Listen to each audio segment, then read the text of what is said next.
Estábamos demasiado ensorbecidos con los progresos de la ciencia, de la técnica, y creíamos haber dominado la naturaleza. Esta pandemia nos ha demostrado que estábamos en un grave error, que todavía la naturaleza tiene muchos secretos y que puede darnos experiencias muy desagradables y violentas como la que hemos vivido y que muchos países están viviendo todavía. Creo que vamos a salir sin ninguna duda de esta experiencia menos arrogantes y quizá, si somos sensatos, dedicaremos mucho más tiempo y dinero a la investigación científica,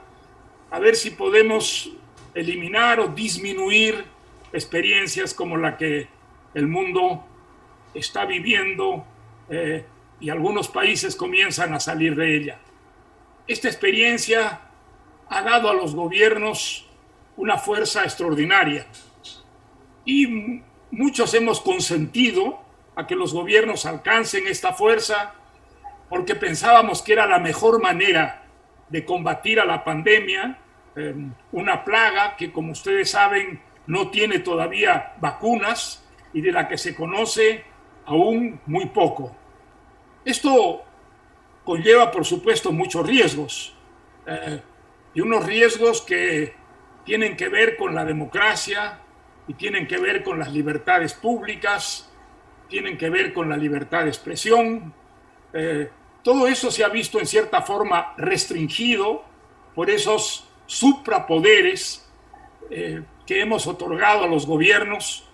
creyendo que de esta manera combatíamos más eficazmente a esta plaga o a esta pandemia. Si nosotros queremos mantener nuestro sistema democrático vigente y garantizar, como hacen prácticamente todas las constituciones democráticas, la libertad de expresión y de crítica. Existe, yo creo, en este momento en el mundo, una idea que en gran parte es equivocada, la idea de que el Estado maneja mejor que la sociedad civil el enfrentamiento a una plaga como es el coronavirus. De una manera general, la verdad que el comportamiento de la sociedad civil ha sido un comportamiento eficaz. Ha habido algunas excepciones, por supuesto, en todos los países, pero ha sido un comportamiento respetuoso, disciplinado y que ha contribuido en mucho a reducir la pandemia. Allí se han respetado las libertades. Clarísimamente, el presidente ha creído en la responsabilidad de los ciudadanos de su país. Estos han actuado de una manera responsable y el virus no ha causado en Uruguay los estragos que está causando en otros países latinoamericanos, como por ejemplo el Ecuador o el Perú, o no se diga Brasil, donde los muertos pues ya se cuentan por millares, ¿no? La verdad es que estamos a ciegas, que estamos combatiendo a un enemigo que no vemos y que no conocemos, aunque sin ninguna duda ahora vamos a empezar a conocerlo y van a surgir finalmente vacunas que nos defiendan contra él. La verdad es que esta batalla la hemos librado a ciegas con un enemigo que no conocíamos y que golpeaba pues de una manera que era impredecible para nosotros, ¿no? Y hemos visto el rebrote de los nacionalismos en muchos países europeos. Es verdad que son todavía minorías, pero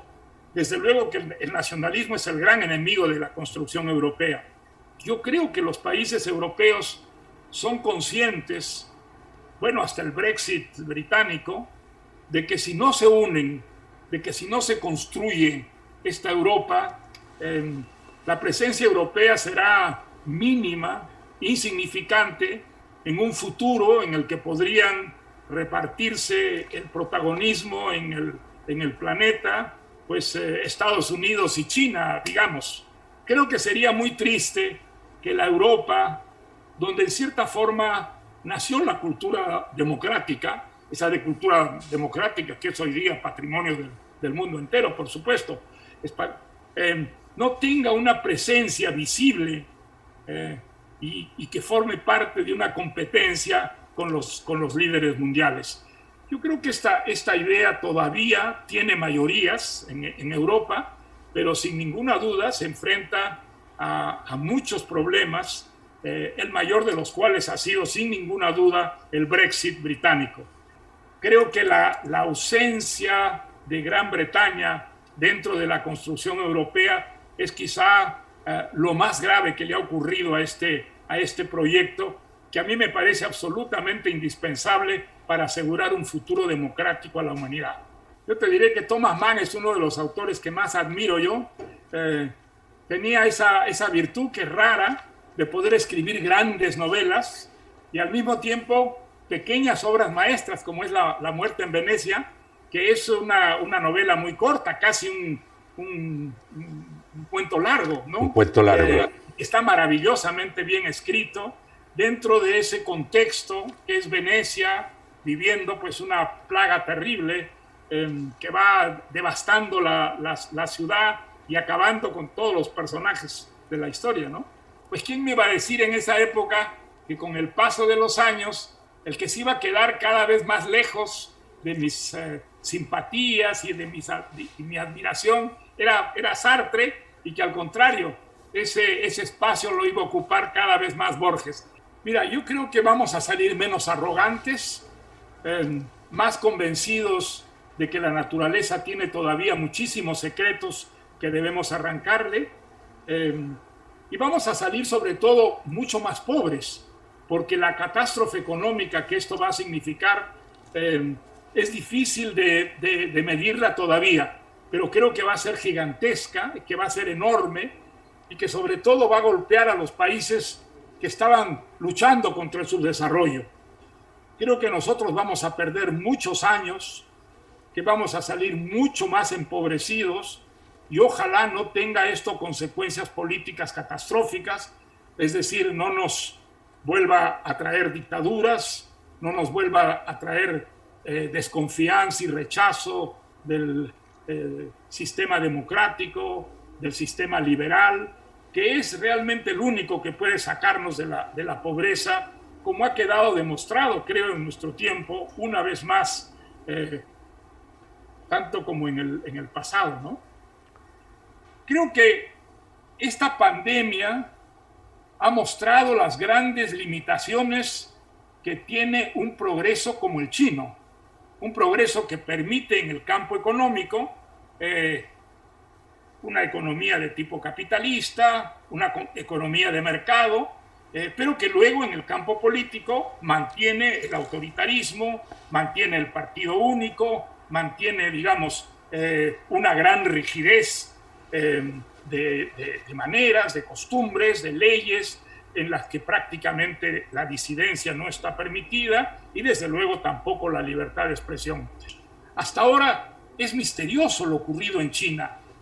Es verdad que China tenía muchos meses antes ya el conocimiento de la pandemia y que lo ocultó al resto del mundo por razones puramente políticas. Eso se ha dicho, no se sabe con certidumbre, pero se ha dicho. Y en todo caso lo evidente es que China actuó en los primeros momentos, cuando algunos científicos denunciaron